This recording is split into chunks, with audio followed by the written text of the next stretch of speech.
Hi, welcome back to another episode of Coldstream Rod Shop. I'm Derek Fraser. In this week's video, we still have 32 Fords in the shop, but one of the things I have to do this week is the 58 Ford Cab is leaving here in 7 days. There's a couple things left over to do with it. No metal work or anything, that was all done previously.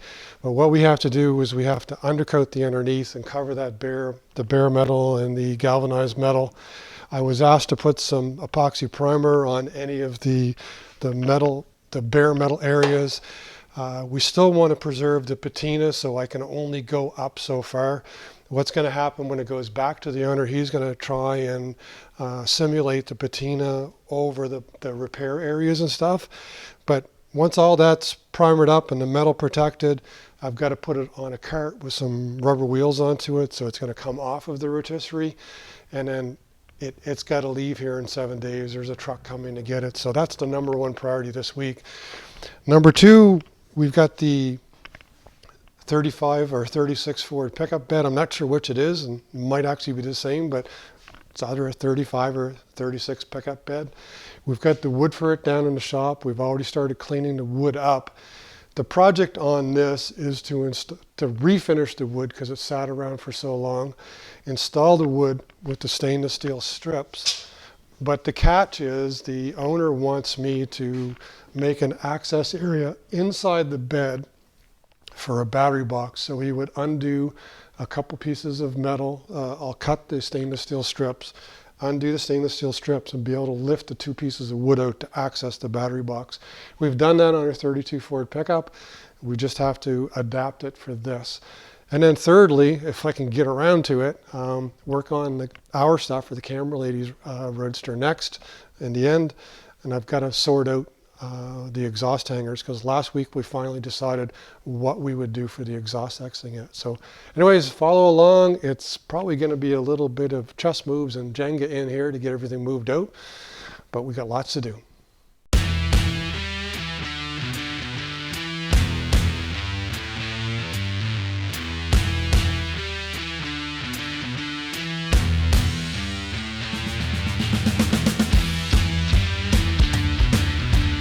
So the first step in getting the 58 Cab prepped for leaving next week, I wire wheeled the entire bottom of the cab.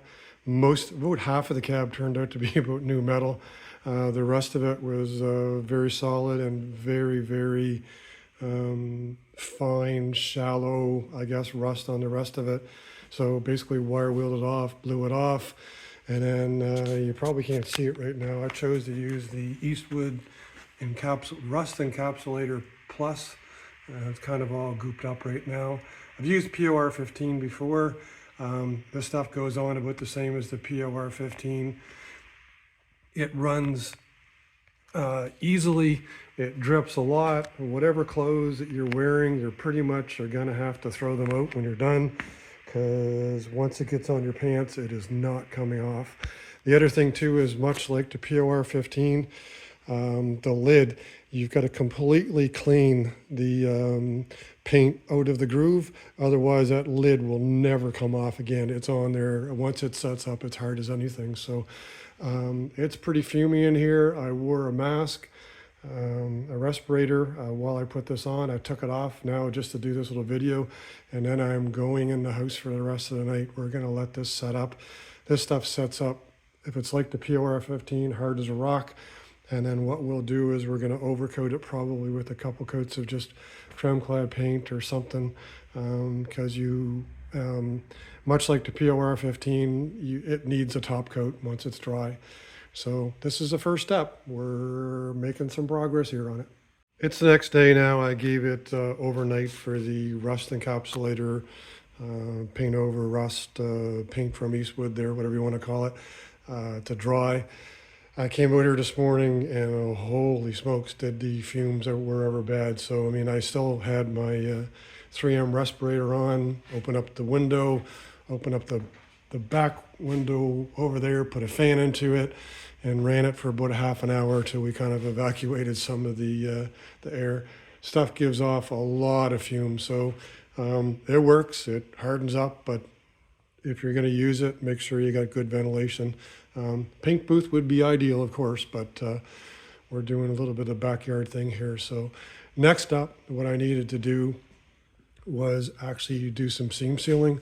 So this is basically just your automotive seam sealer. You can either buy a can or buy a tube from your Napa or CarQuest or O'Reilly's or wherever you are in Canada, the US.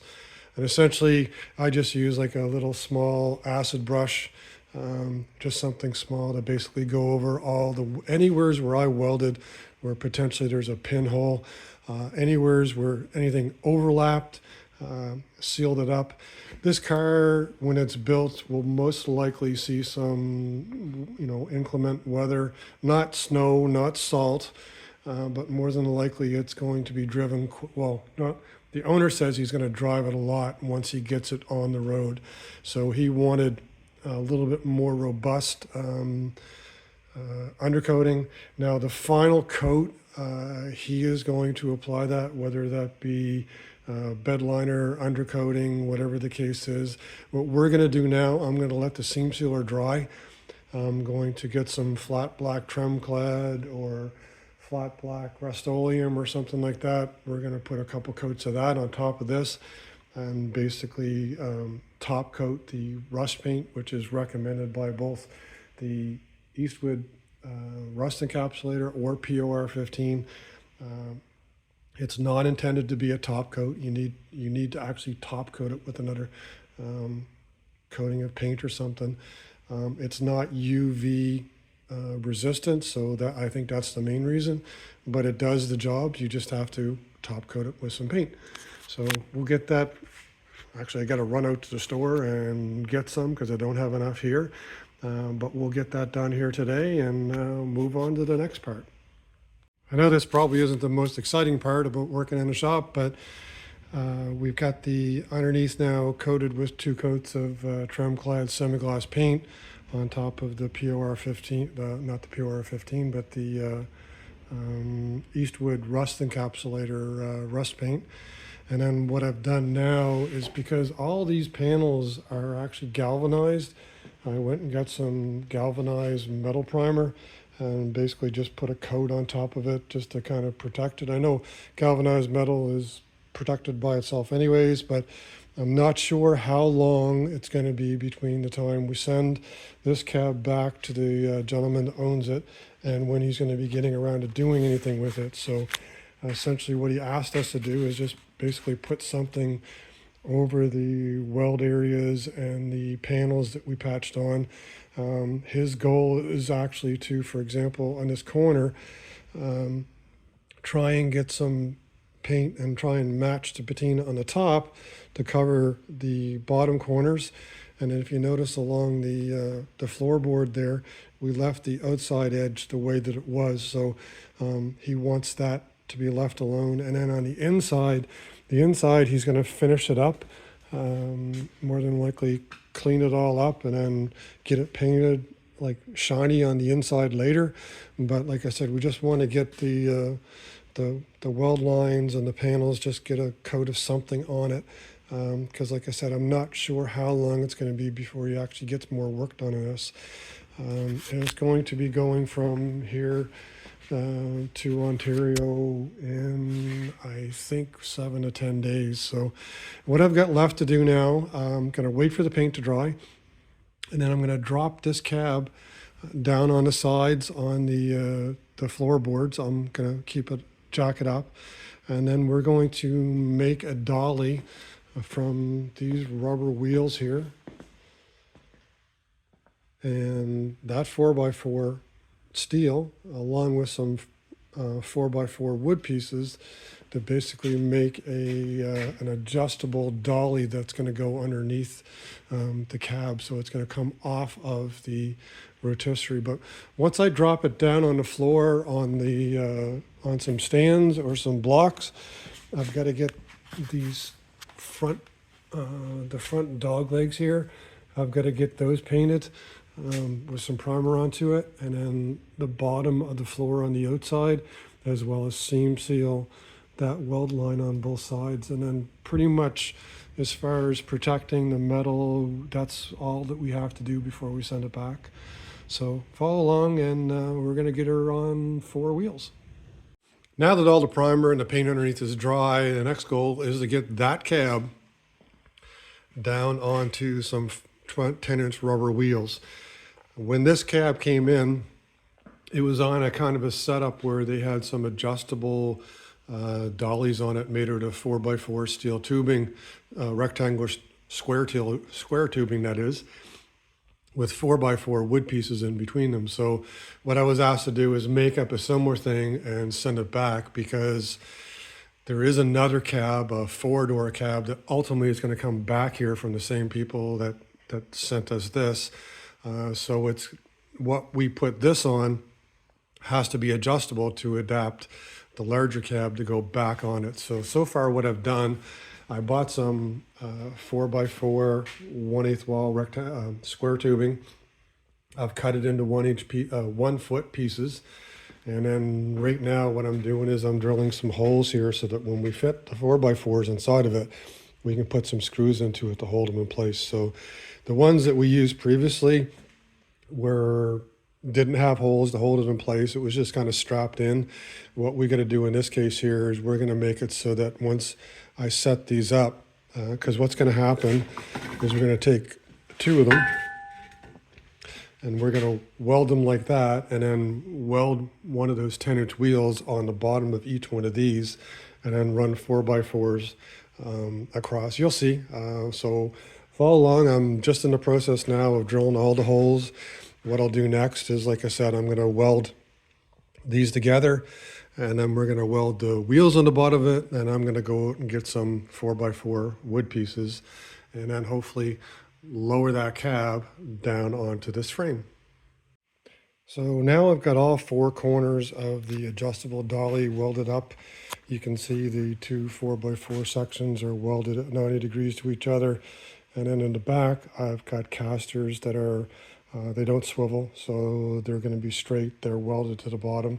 And then what I did is you can see there I welded a bolt up through so that I can fit that up into the body mounts in the body of the cab. And then over on the floor over there, we have the 2 front ones. And now the front ones, I've got a little bit longer bolt because it goes through the floor much deeper. And I've got swivels on the front. So what I've got to do next, well, first of all, I unhooked the back part of the rotisserie, slid that away, which gives me access to then put the 2 rear wheels on, and then put the 2 forward sections of the 4x4 forward. And once that's done, then I'll connect up the 2 front ones.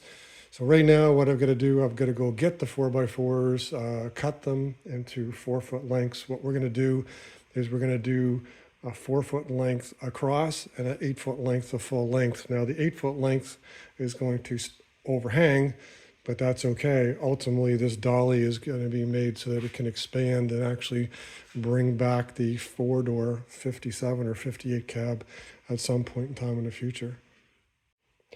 Now the cab is down on the dolly, if you want to call it, the expandable dolly, with the 4x4s. I haven't put the screws in place. Basically now I've got it setting down. You should be able to see them. I don't know if you can see them up there or not, but we've got some bolts going up through the body mount holes and some washers, kind of setting it up there. You can kind of see it right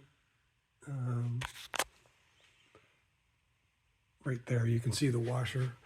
So what we'll do is we will put some washers and bolts on that to fasten it down. And then what I'm going to do is put some screws through the holes in the 4x4 into the 4x4 metal into the 4x4 wood to basically tighten everything up. Now I still got to put some primer on the lower part of the floor and these corners here, and then we still have to put the doors on, so we're not quite done yet. It's not quite ready to go back, but at least we're off the rotisserie. All the parts are on the floor. Everything's kind of blown up here, but anyway, we're on the dolly now. And there's the cab ready to go back. I spent most of the morning putting the doors back on. I wasn't supposed to fix them. Well, there isn't anything to fix, to be quite honest with you. The metal is very good on these. There's no holes across the bottom. The only thing I noticed was that the door pins are worn. So when I put them on, there's a little bit of play in them, but I don't have door pins to fix them. Right now, it got a little bit of oil on the hinges. We loosened up the hinges. There was a couple broken bolts, so we drilled and tapped those out. So right now we've got 4 bolts holding the door in place. There is a 5th bolt that goes in place inside there on all of them once it's permanently attached. The other thing we did was we went over and I put seam sealer along all the places where the welds are. So now there's seam sealer on the top, seam sealer on the bottom, and that just kind of prevents anything from going through the porosity in the weld. So I like to do that. Some people don't. Some people will use fiberglass and body fill or whatever. But the original cars were, they were seam sealer on them. So I kind of also tried to put the seam sealer back where it originally was on the body. So anyways, right now, both doors are opening and shutting. There's no obvious issues with gaps or twists on the body whatsoever. Does a little bit of a slam, but like once the door pins are replaced into it, it'll be much better. So anyways, it's pretty much done for the cab. It's sitting here ready to go back to the owner, which I think will be in the next 2, 3, 4 days, probably just after we do the cutoff for the video here. But that's the end of the 58 Ford Cab for what we were asked to do. There's not a lot of room here, so I'm kind of backing up, but there you go. So we've got primer on. There's no more bare metal spots. Everything is done as we were asked to do. It's going to go back with all the spare parts, and then we're going to move on to another project here. Now that we got the pickup truck cab on the cart and ready to go out, I can finally focus on finishing off the camera lady's exhaust. I've been really struggling on how to hang it, which is kind of why I've been putting off finishing it. Now the one thing is on Brenda's Roadster's exhaust, which I covered before, I've got one hanger that's on the outside of the exhaust right there, and it's straight through. And then I've got another hanger on the left side, so you've kind of got a balance between the two. Now the exhaust on the camera lady's Roadster didn't go the same way, and I didn't hang, just because I've got wider mufflers, so I have one hanger on the inside, and since I'm exiting out this way, I wanted to have a hanger on that side. Now I was playing around with this 3-post type, which I kind of like. I use it there. It gives a lateral support. But when I come up here and attach it to the exhaust, there's too much traffic. It's too close for my comfort with the 4-link and everything else. So I've just been kind of struggling with it.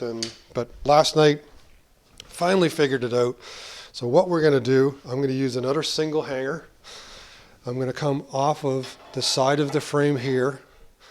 I've got plenty of room, and I'm going to weld it to the exhaust, and that way what I'll have is I'll have support on the inside and support in the outside, so the exhaust should actually kind of support itself. And like with the pipe coming out here on the side, I want more reason to kind of support on this side, so just to get a balance on the exhaust. I've hung other exhausts with the 2 heavy-duty hangers like this, and there's never an issue. Once everything is clamped down and the exhaust pipe is really short on this, we're going to be good. These are also 1/2-inch rods, so lots of strength into them. So what I'm going to do, I made 2 of those up last night. The other one's sitting on the back of the tire here. Going to weld these on, and then we'll get the other pipe exiting out behind the other rear wheel here. Here it is. Finally got the camera lady's exhaust done on her 32 Roadster. Like I said, kind of put it off, but anyways, now kind of happy with it. I put all the band clamps on it everywhere, is just basically to tighten it up, make sure that after everything was tightened down, it didn't shoot off the wrong direction or something. Like I said before, we had a couple options of where the exhaust would exit from the back of the car. Ultimately, together we chose that it would kind of come out on a 45-degree angle just behind the tire. And like I said before, a lot of you suggested, putting it traditionally straight out underneath the frame. We still could do that in the future if we're not happy with this, because it's as simple as undoing the band clamp, taking the exhaust section out, and then I'm already located physically close to where the frame is. So, but I think right now I kind of like it there, mainly because I guess it's kind of what I was used to when I was younger with some of my cars. On both the Model A hot rod and the 32 Ford pickup, it comes out straight underneath the gas tank. I'm okay with that. Just wanted something a little different here on this one. So ironically, after putting all of this in and getting all of it in place, the next step actually is to take all of it out. I've got to take the engine and transmission out and the transmission off, and then actually go get that rebuilt. When that is out, the next step, I'm going to run some of the brake lines on this chassis. But anyways, that's kind of how we're ending the video for this week. I'm sorry, most of it just kind of took up getting the 58 Ford Cab ready to go back to the owner. Just a lot of paint and prep work and stuff, and then basically building the dolly for its journey home. Like I said before, the dolly that we built it expandable so that he could actually put the 4-door version of this same cab and send it back to us.